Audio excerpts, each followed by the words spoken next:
Charlie Kirk schools a radical feminist and actually impressively gets her to seemingly change her mind a bit. She concedes a point. Yes, it is hard to believe, but it happened, and it's a good one, guys. So we're gonna get right into it. It's gonna be fun, but first, do me a huge favor here. Like our video and share it around so we can keep bringing all this great, hard-hitting content. As always, Patriots, I'm your host, Darian, and this is Resist the Mainstream. You did state that you believe that the Holocaust... I wanted to respond to a kind of a specific comment you made. I hope you'll be open to that. I do remember... I'm sorry, I'm not sure what university you did say this specifically at, but you did state that you believe that the Holocaust was not as bad as abortion. So in other words, you believe that abortion is worse than the Holocaust. So they're both distinct evils. Of course. With some similarities. The Holocaust in some ways was far more evil. Okay. But as far as magnitude, the abortion crime is more evil. And I can explain more if you'd like. Okay, sure. So I did do some research. It is found that 1973 Roe v. Wade was ratified, correct? And so one thing that you did fail to mention was that specifically numbers are just larger because abortion has been going on for a longer amount of time. If the mass genocide, right, that the Holocaust would have continued, it was about 6 million per year. That would have progressed to 12 million. That would have progressed to 18 million. But it was ended because, again, it's a totalitarian form of mass genocide. And so I wanted to ask you, when you look at the 93% of women who do get abortions, it's 58,590,000 that get abortions the first trimester, correct? And there is suggestive data that states that 12 weeks, of gestation, there is significant data that has said that pain receptors may not have yet been developed. And so that would mean that outside of the women who received abortions first trimester, it would be 88,200 per year after the first trimester that the babies are likely experiencing pain. I will admit to that. However, I am pretty sure that every single person in the Holocaust, which would have been 2 million per year, as far as the people who could feel pain, did feel that pain. And so I would like to ask you, actually, I think I would just like to tell you, I think that 2 million actual people, kids, grown people who were starved, worked to death, I think that is more significant than the 88,200 life forms, if you will. Because, again, 58,590,000 of them are probably not feeling any pain. Okay, yeah, but a human life is a human life, regardless of how advanced it is or whether it can feel pain. It still has moral worth. Right, but I found it interesting. You said it's worse, so I think so it's worse in numbers. Okay. The Holocaust was worse for two other different reasons. Sure, go ahead. It actually eliminated such a big portion of Jewish population. Absolutely. Nearly half of all living Jews were basically vaporized. And secondly, there was an intent and an evil of trying to eradicate an entire religious people. Yeah. That is not unparalleled, but we've only seen that happen 4 or 5 times in history. But just to reiterate the point, what maybe you could tell me, a 4-week-old baby who may or may not feel pain. Let me take your argument and say the 4-week-old baby cannot feel pain. A 4-week-old baby that's outside of the womb or in the utero. In utero. Okay, understood. So what is the moral difference of that 4-week-old baby versus you? Versus me? Yeah, why do you matter more than that 4-week-old baby? Because I have past experience. I also have future experiences. That baby, while it has future experiences, nope, shut up. Nope, you are incorrect. That baby does not have any past experiences. And therefore, I believe that, yeah, I've probably affected and impacted more people in both a positive and a negative way than that 4-week-old uterus has. Huh? I'm sorry, not uterus, embryo. Yeah, so just to make sure I'm clear, Yeah. that your moral worldview is that people gain more value the older they get? Not necessarily the older they get. I would say that people gain more value. Well, no, you said that based on what they've done. So, like an 82-year-old has more moral value than an 8-year-old. In fact, usually no, because it depends. Just to interrupt, the Okay, West actually was built on the opposite idea that we sacrifice the old for the young. But during COVID, we sacrificed the young for the old. And we actually inverted it. It used to be that the grandparents would fall on the sword so that kids could live longer lives. So I'm just trying to understand, and from where do you get that moral worldview? Why do you believe that? Well, I wouldn't even say that what I'm arguing is that it's based off of how many people you know. What I'm saying is, realistically, if you are walking around, right, and you have a 4-week-old uterus, I'm so sorry, I keep saying uterus. A I baby mean in embryo. utero. Or embryo, okay, in your stomach. And then you have, just take a 4-year-old kid, all right? There are more people who most likely know that 4-year-old kid. That 4-year-old kid has the ability to understand fear, the fact that its life is in danger, and so therefore there's probably more reason, right, to not term the life of that 4-year-old rather than the life of the 4-week-old. Okay, so what if a child is, mentally retarded and gets lured by some kind of predatorial freak? Is it all right because, well, he doesn't really know what true fear is? Doesn't really know what's going on. It's all good. Of course, it doesn't make any sense. That's what Kirk said earlier about how nowadays in America, we have this mentality of sacrificing the young to protect the old.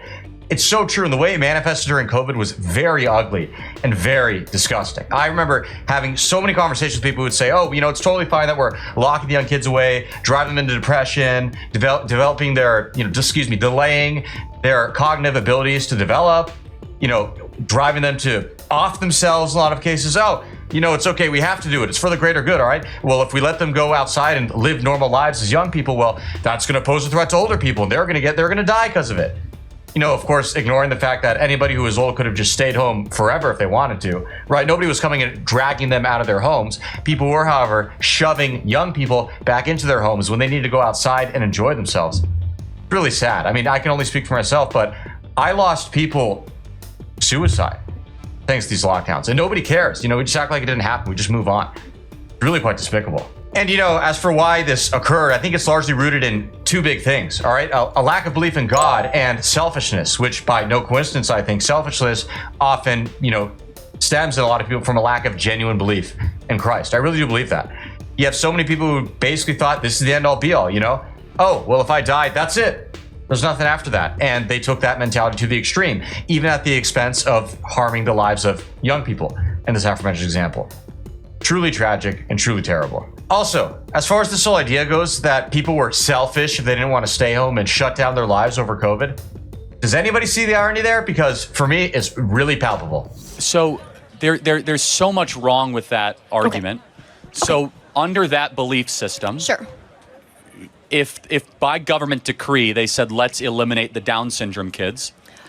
Do Down syndrome people still have the ability to feel pain, recognize fear, recognize sadness? But it's highly diminished. But this is not a hypothetical, actually. Okay. It's actually you must get an abortion in Iceland if you have a Down syndrome baby. You must. Yeah, that's really terrible. Okay, we agree. Yeah. Right, but why is it terrible?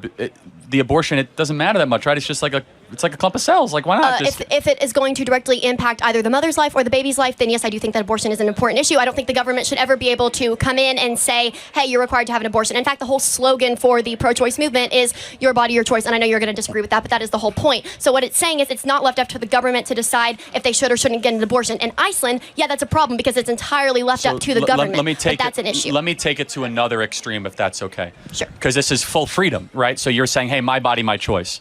I'm actually saying for the first trimester. After that, fair enough. Yeah. Let's just say this is a different moral argument that I'm interested to have you play around with. Okay. Should it be legal if a mom finds out she's having a girl, okay, but she wants a boy? Should she be able to abort that 3-week-old?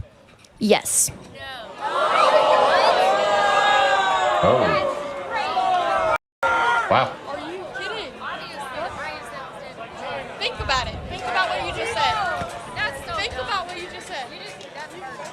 Why? Can that child directly survive outside her body? Well, eventually, yes. I mean, again, so we talk about stages of development.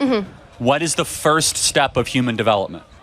I mean, obviously, it's whenever the two pieces of DNA, the egg and the sperm correct, meet, yes, right? and then they collaborate. So and therefore, there you go. if human development begins at fertilization, conception, sure. So then shouldn't the human be protected at conception? Well, I don't even think it's going to be protected if the baby is going to be born to a mother who's like, well, dang it, my kid's not a girl, it's a boy, or vice versa, then I don't even think they should be born to that parent in the first place. So, But just sure. to understand, but So what you are arguing for is eugenics, just so we are clear. It is not just illegal, it is grotesquely illegal what you are talking about, which is sex-selective abortion, basically where you get a DNA result at 3 weeks, and you can be like, nope, not the hair color I like, terminate it. I wanted a boy. So basically, your view of pregnancy is no different than customizing a Ford Explorer. Which, by the way, is going to be discounted now under Trump's new tariffs. Fun fact. No, my whole point again. No, you got to emphasize on it. Your view is that the baby, if all of a sudden you get a blood test that you don't like, that it's, by the way, you could tell a lot of your baby's DNA test now. How tall it's going to be, its average IQ, brown eyes, green eyes, blue eyes, whether it's going to be likely overweight, obese, whether or not it's going to be a boy or a girl. So if you get anything that you don't like, you say, my body, my choice, get it out of the shopping cart. Well, yeah, and to be honest, it's very ethically problematic, yeah. But if we have advanced to a society where that can happen, number one, we're already in pretty big trouble if we can literally say, okay, the baby's gonna have blue eyes, green eyes. No, it's not. We're already there. We're there. So it's just so you understand. It's. I mean, you can look at a Punnett table, but it's not actually going to be actually defined. No, it's very defined. You can get a 3-week-old blood test, and you could tell right around 3 to 6 weeks almost everything with a very, very high predictive correlation of how your kid is going to operate, grow. Now, of course, there are some issues with it, but the sex is highly, highly accurate. You notice there's kind of a contradiction there. She says that she's okay with it legally, and it's not that good, but I'm okay with it. But if we get to a point where it's that specific, okay, that's going to be a problem. She's totally contradicting herself. She knows deep down that morally it's a repugnant thing. Come on, you're almost there. Keep thinking. You take the urine of the mom within 48 hours, you could tell. So. What I want to make sure we're clear. You came here asking about the Holocaust. I'm going to complete the full circle. What you just talked about, sex-selective abortion, is Nazi eugenics philosophy, which is that we will eliminate those that we don't want. Interesting. You're exactly right. You did get me on that one. Yeah, because. Yeah, I'm not gonna sit up here and pretend that you got me on that one. No, realistically, if we're really gonna full circle and I'm gonna sit here and think about it, no, you shouldn't be able to kill your baby just because you don't like the gender or whatever. Fair enough. Listen, and I apologize for taking it to that extent. No, it's not your extent. But hold on. I want to offer you grace. Thank you for saying that, and I appreciate that. Okay. But I want to say, as far as if we are balancing the numbers, I think that the amount of lives that were terminated I think they are more significant as far as the Holocaust, because every single person did absolutely have the ability to feel pain than they were whenever it was the 58 million. Fair enough. So here's our view, and we'll close with this. Yes, absolutely. Is that if there's a 3-year-old in the audience that has very few friends and might be living on some homestead, or a 30-year-old that's very connected and very wealthy, in the moral worldview economy that we have, no moral difference. Wow, I gotta say, I have some respect for that young lady. She actually did concede a point, and maybe one day she'll change her mind and ultimately realize just how terrible of a crime abortion really is. One can only hope, but I think it's possible in this case. With all that being said, everybody, thank you so much for tuning in. We really appreciate it. As always, Patriots, be sure to comment below. Let us know what you like about the clip, what kind of stuff you want to see in the future, and hit that subscribe button down below. And that way, we'll be sure to see you again soon. God bless.